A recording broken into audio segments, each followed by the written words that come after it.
Hello উপাসক উপাসিকা মণ্ডলী, আমি এখন দাঁড়িয়ে আছি থাইল্যান্ডের সেই এনসিএন সিটি, যেটি আপনারা প্রত্যেকেই দেখেছেন হয়তো ইন্টারনেটে, গুগল কিংবা ইউটিউবে।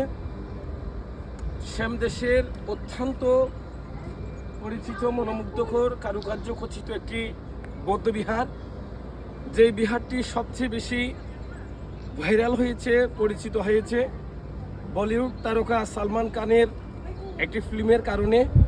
আপনারা জানেন এটি অত্যন্ত মনোমুগ্ধকর একটি বৌদ্ধবিহার। আমি পূর্বেই আরেকটি ব্লগে উল্লেখ করেছিলাম, এনসিএন সিটি এটি এমন একটি টেম্পল।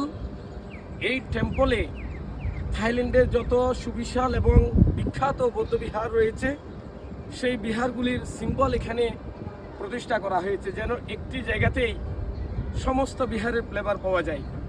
আপনারা দেখতে পাচ্ছেন কত মনোমুগ্ধকর, অত্যন্ত চমৎকার এই বিহার। আমরা বাংলাদেশ থেকে আমার নেতৃত্বে প্রায় 35-36 জন দায়িক এবং উপাসক উপাসিকা ভিক্ষু সংঘ আমার সাথে থাইল্যান্ড, শ্রীলঙ্কা এবং মায়ানমার পরিভ্রমণের ধারাবাহিকতায় এই টেম্পল আমরা দেখতে এসেছি। আপনাদেরকেও দেখানোর সুযোগ করে দিলাম। যারা দেখেছেন কেমন লেগেছে নিশ্চয়ই জানাবেন। আপনাদেরকে অসংখ্য ধন্যবাদ এবং কৃতজ্ঞতা।